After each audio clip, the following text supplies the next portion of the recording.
It's my one audience member.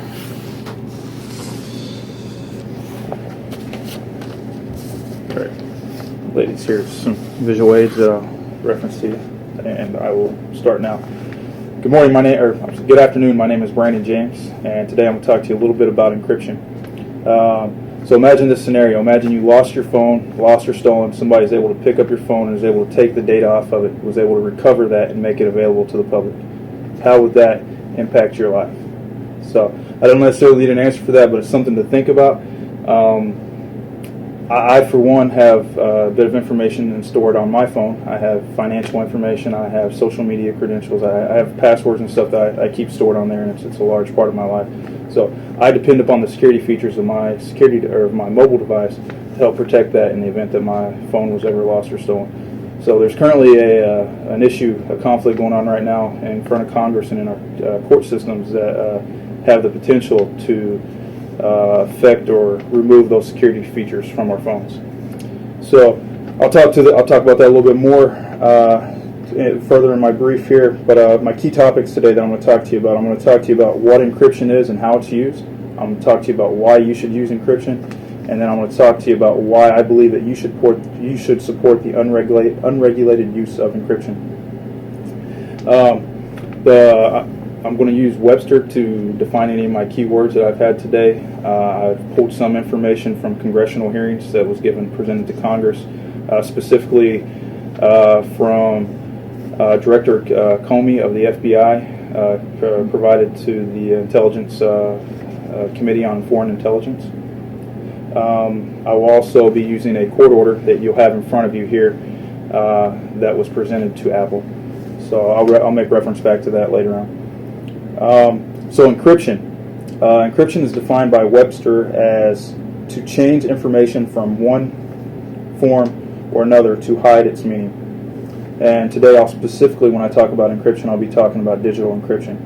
And digital encryption is used to protect the data that you have on your device, and it's also used to protect data as it's in transit, as you're sending information from your device to somebody else. And so that the only person that can see this is your intended recipient. So now that you know a little bit about encryption, let me tell you why I think you should be using encryption. So the confidentiality, integrity, and availability of your private data protects your personal identity. And the reason that it protects your personal identity is that you have individuals out there who are looking to assume people's identities, whether it be for financial gains or looking to take your information. And the information that's found on your phone is a high-value target for a lot of individuals. As I mentioned earlier, you got stuff like your passwords, your social media credentials. If you take your phone and open it right now, if I can unlock your phone, I can probably get in there. I can pull into your social media. I can access a lot of stuff, and there's a lot of personal information that might help me authenticate as you if I'm trying to get access to some of your passwords. So if you believe that information is important, I'm going to tell you why I think you should be concerned about it and the challenges that are in front of you that could take that control out of your hands. So right now, the current Apple and FBI situation that we may have all heard about on the news, the court has asked Apple to, they've presented them with this court order here, and they've asked Apple to create a specific version of their operating system as it pertains to the iPhone.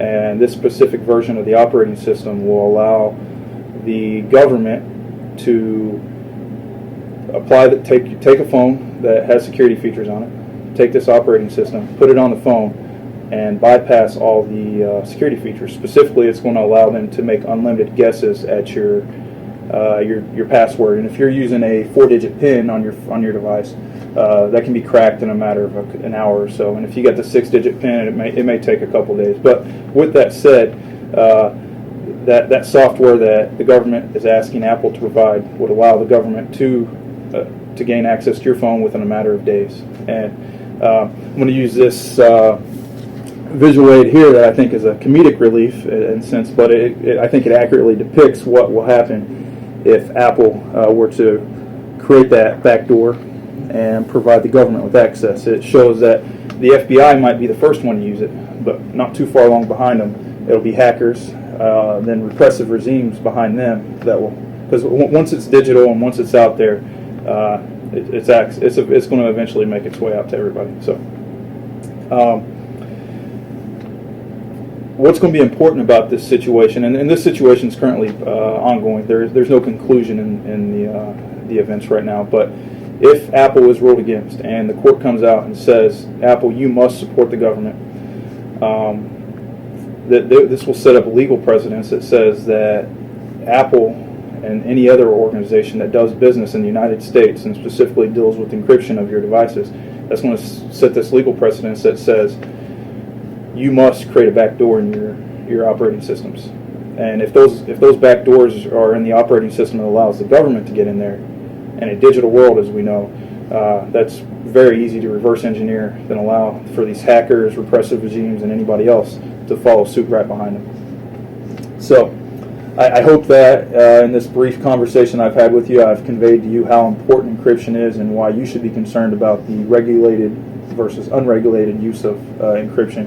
And I hope that you'll follow me and support the idea that I don't believe government should be regulating the encryption that we have today.